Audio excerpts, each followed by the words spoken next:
Hi everyone, Matt Metzger here with ABI Attachments. Welcome back to another episode of the ABI Dirt.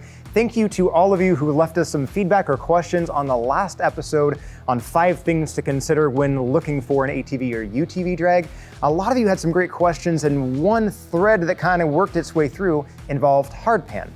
Can an ATV and UTV drag tackle hardpan on your property? So on today's episode, we're going to follow up to the last one and talk a little bit about what hardpan is, how it occurs, and if you've got an ATV or UTV drag, what you can do with that drag to crack through that hard surface in order to get your work done.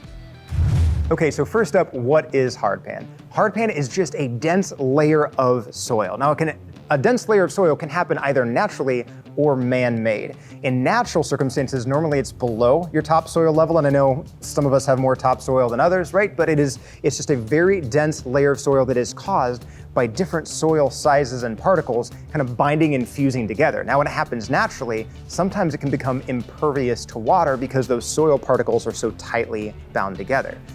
When it's man-made, it's because of things that you and I do every single day, like just driving across our gravel drive. Sometimes it can also happen if you've got either a food plot or a garden situation that you've plowed or disked again and again and again, and what's beneath that surface that you've been working up actually gets compacted, which means it's not draining quite as well, right? So it creates problems with drainage, it creates problems with erosion, and it creates problems for you in gravel contexts, because now you've got hardpan across a gravel surface that you can't break into. Any gravel you put on top is getting pushed out to the side, and your potholes and washboarding are getting pretty nasty at this point.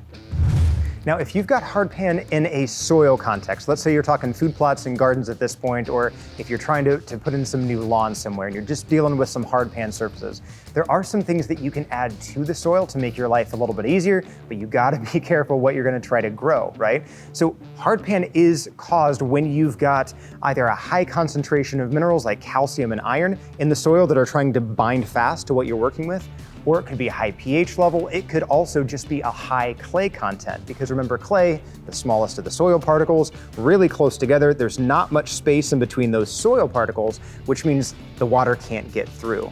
So if you're in a context where you're trying to grow something and it's not gravel project, you could, and check with the authorities and the people that you trust on what you want to add and how much, you could look into adding larger soil particles to whatever content you're working with, so that you've got a more diverse soil mix, so that you don't have that binding issue.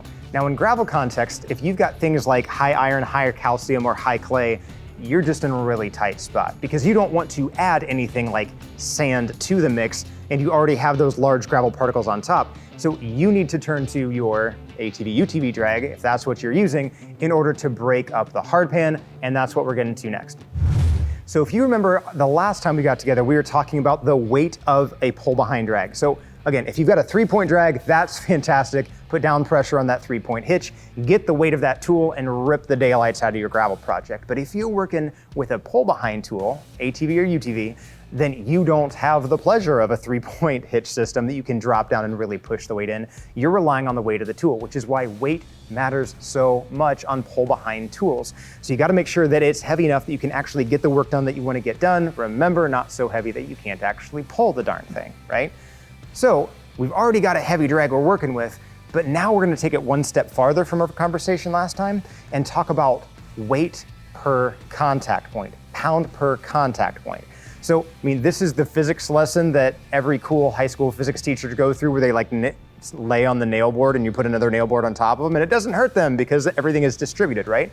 We're actually trying to do the opposite with this drag, so we can get the drag into that hardpan and break it up. So let's take, for example, our Gravel Rascal Pro. Our Gravel Rascal Pro, it comes in multiple sizes. 5.5 footer is about 340 pounds and has 7 scarifiers, so 7 of those ripping teeth.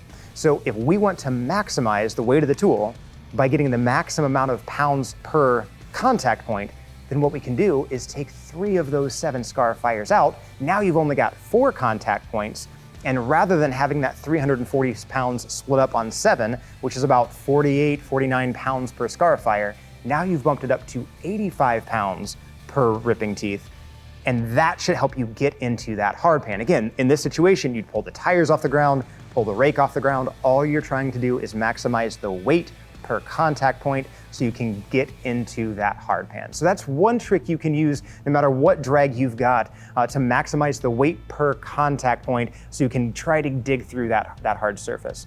Another trick you can also use is to check your angle of engagement. And we've talked about this plenty of times here in the ABI Dirt, how if you've got a component that is facing to the rear, well, at that point, you're just kind of grooming and feathering. And if you've got a contact point that is perpendicular to the ground, well, you're just kind of scratching the surface. But if you really want to maximize the aggressiveness and the weight of that tool, then what you do is angle that contact point forward, the direction that you're moving, about 30 degrees, 40 degrees, so it can really dig in because, and again, think of your wood chisel, right? As you're running that chisel over the plane, if you're digging it in, it's gonna dig, it's gonna gouge, and the material itself will actually help and pull it in.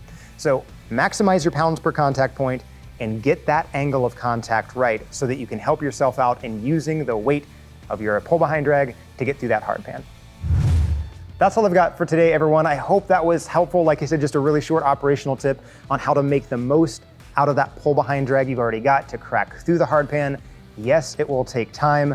Yes, you're gonna have to experiment a little bit on how to dial in those scar fires to really rip up before you put the rest of the set back in, but I hope this is helpful. For those of you who experienced some nasty storms here recently, I hope you're all safe and warm. It's kind of nasty out there.